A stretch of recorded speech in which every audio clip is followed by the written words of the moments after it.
Hello friends, chances are you clicked on this video to get a conclusion of this camera, if it is the perfect camera. Spoiler alert, the perfect camera doesn't exist. The question is this the perfect camera for my needs? I want to have one camera to do all the things I want to use a camera for. That is also why I made this little video series about the different features of the XT4. Would it be as good as my full frame? How was the quality compared to my GH5? And for stills, I already knew it would be great for that, as I've had many good street photography sessions with it already. If you want to play around with some raw images from the XT4, but please remember to subscribe. I really appreciate that. Thank you. When you travel as much as I do, you want to travel light. And this seemed to be like a good middle ground for me in terms of quality. It can do everything I want a camera to do. I really missed the flippy screen because I like to do this. And I wanted a flip out screen. And I also wanted good autofocus for when I use this camera as a vlogging camera. What was that? Would you call that fluctuations? I wanted a flippy screen, I wanted good autofocus, I wanted this camera to take really good photos. I had already used other Fuji cameras like the X100F and the XT30, so I already knew it would meet my expectations on stills photography. Also to do fantastic time lapses that I normally would shoot on my Panasonic S1. Shooting time-lapse was a major factor. But in the name of traveling lighter with less gear and creating more with less, a decision had to be made. And the XT4 does deliver on shooting time-lapses as well. Even though it misses some features, like the in-camera render of the time-lapse, better menus to set up, etc.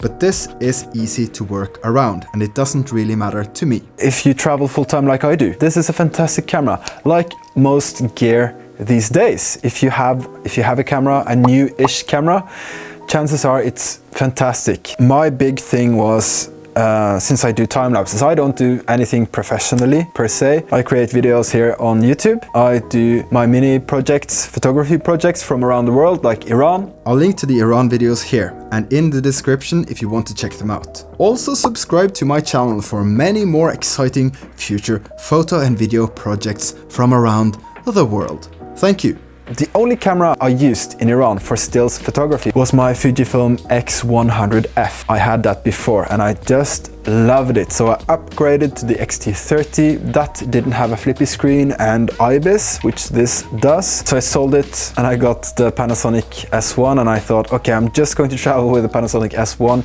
and the GH5. Two different camera systems that just add to the weight of the camera bag and would eventually break my back if I didn't do something. I know this video is going to be all over the place. It's just a reflection of why I made the switch to Fuji and why I might possibly sell the Panasonic S1, the full frame camera. There's a ton of reasons to do that, but I want to travel light. I only travel with one backpack, and when you have that stuffed full of gear, it's easily 16 to 20 kgs, especially if you travel with a tripod. When I want to do my time lapses. Like these, shot on the S1, which does a great job at it. But so does the Fujifilm XT4. It's so easy to think that you need a lot of gear to be able to create. Specific gear for specific tasks. And I think that is a load of bullshit. Bullshit I've fell for 100 times in the past. I spent so much money on gear. Things you own end up owning you. I want to scale everything down, and this series I've done making videos with this camera has proven to me that yes, I'm going to sell my Panasonic S1 and I will only travel with this. That means I can get rid of lenses, chargers. I don't have to travel with two systems. Even though Panasonic GH5 and the S1, they are the same brand. It was micro four thirds versus full frame. I used the full frame mainly for time lapses, hardly any stills when I was in Africa. The GH5 did most of the job. That's also a great camera, but sadly the autofocus isn't good at all on the Panasonic system. I want that in the camera.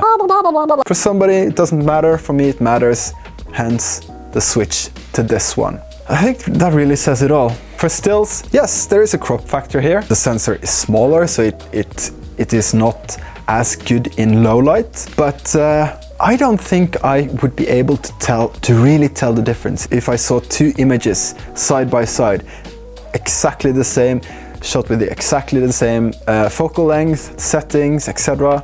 Nobody can tell. Same with time lapses. I've proven that when I use software like LR Timelapse with Lightroom, there is no difference. I sell my time lapses as stock video online. They are my best sellers. When I saw that the XT4 produced more or less the same result as the S1, that was a deciding factor. When it comes to video, that was my previous video.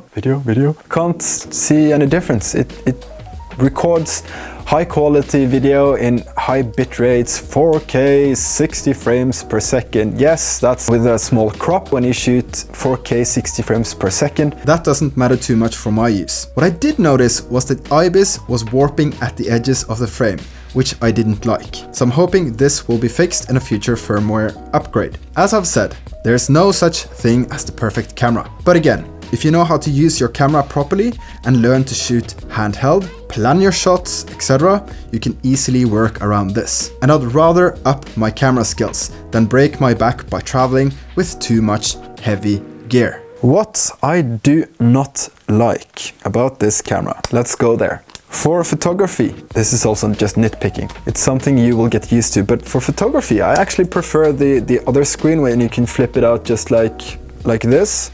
And this fully articulated screen, as it is called, not the flippy screen. How dare you? Or the flippy screen, when it's a bit more of a hassle to operate when I do street photography. When I want to go low, I have to flip it out, and you have to turn it like this, and you have to, oh yeah, fine. Takes 2 seconds. Something you can easily get used to. I don't mind, but the screen on my S1 that just flips out like this, that was just better. But then again, much heavier camera, and I wouldn't be likely to bring it with me as often as I would this one. And that is the main thing. I have this with me almost all the time, wherever I go. That didn't happen with my full frame. Got so much good glass for the S1, but I didn't use it as much as I think I should. With a smaller camera like this, just brings back the joy of photography, especially for street photography. That I might possibly get the 23mm f2.0, which is much smaller. It goes out to here, something like that, which is a great street photography lens. Perfect for street photography. That's a lot of F's right there. I don't know what else to say.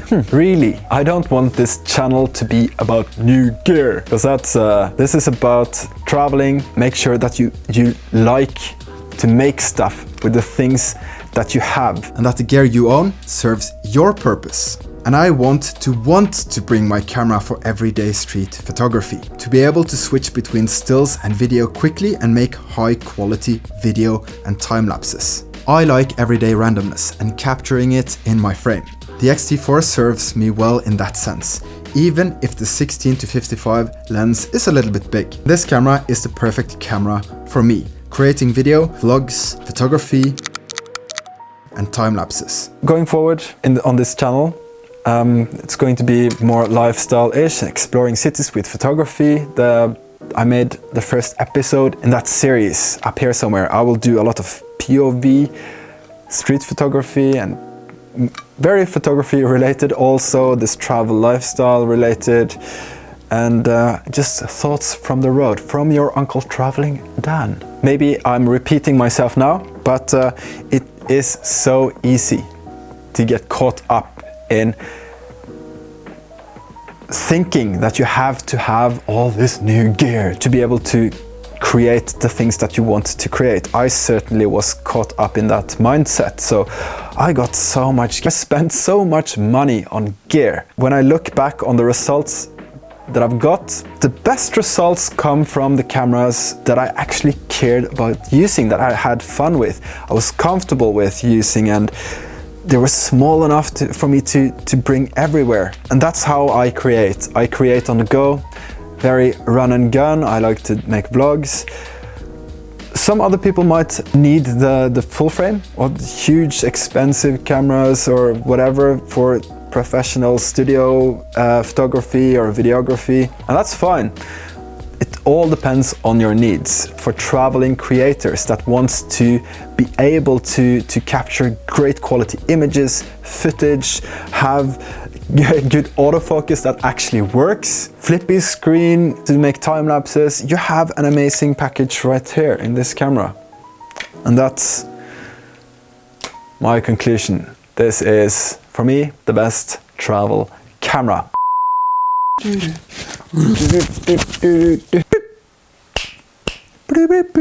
We're good to go. Yeah. Oh. Hello. Hello. I wish I had an XLR to get that crisp, awesome sound, but I don't. I just use this for. I use it for.